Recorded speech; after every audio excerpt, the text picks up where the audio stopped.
Suku Batak merupakan salah satu suku terbesar di Indonesia. Di balik kebesaran dan kejayaan suku Batak, bagaimana sistem ataupun falsafah dan sistem kemasyarakatan mereka. Falsafah dan sistem kemasyarakatan pada suku Batak Toba. Masyarakat Batak memiliki falsafah asas sekaligus sebagai struktur dan sistem dalam kemasyarakatannya, yakni dalam bahasa Batak Toba disebut Dalihan Natolu. Berikut penyebutan Dalihan Natolu menurut suku Batak Toba. Somba marhula-hula, manat mardongan tubuh, elek marboru. Nah, bagaimana penjelasan daripada ketiga bagian ini? Yang pertama, hula-hula. Hula-hula merupakan pihak keluarga dari istri. Hula-hula ini menempati posisi yang paling dihormati dalam pergaulan adat istiadat Batak, sehingga kepada semua orang Batak dipesankan harus hormat kepada hula-hula atau somba marhula-hula. Yang kedua, dongan tubuh atau hahanggi. Dongan tubuh disebut juga dengan dongan sabutuha, yang merupakan saudara laki-laki satu marga. Arti harafiahnya lahir dari perut yang sama.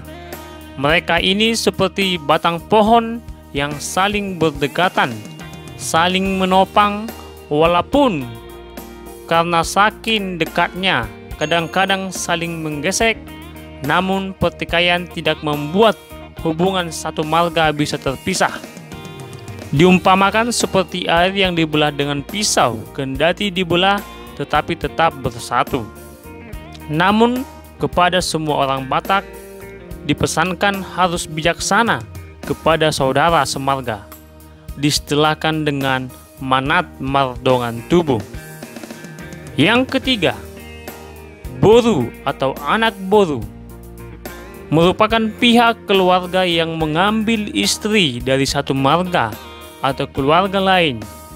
Boru ini menempati posisi paling rendah sebagai perhobas atau pelayan, baik dalam pergaulan sehari-hari maupun dalam setiap upacara adat.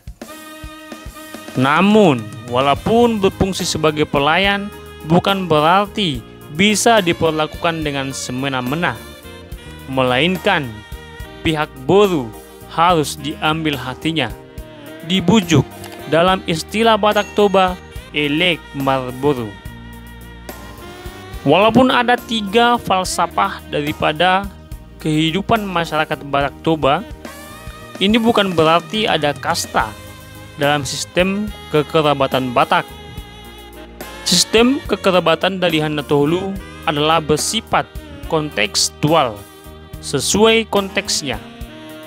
Semua masyarakat Batak pasti pernah menjadi hula-hula, juga sebagai dongan tuba, juga sebagai dongan tubuh, ataupun sebagai boru. Jadi setiap orang harus menempatkan posisinya secara kontekstual, sehingga dalam tata kekerabatan semua orang Batak harus berperilaku raja. Raja dalam tata kekerabatan Batak bukan berarti orang yang berkuasa, tetapi orang yang berperilaku baik sesuai dengan tata krama dalam sistem kekerabatan Batak. Maka dalam setiap pembicaraan adat atau selalu disebut Raja ni hula-hula, Raja ni dongan tubuh, dan Raja ni boru. Demikianlah sistem kekerabatan ataupun falsafah masyarakat Batak Toba.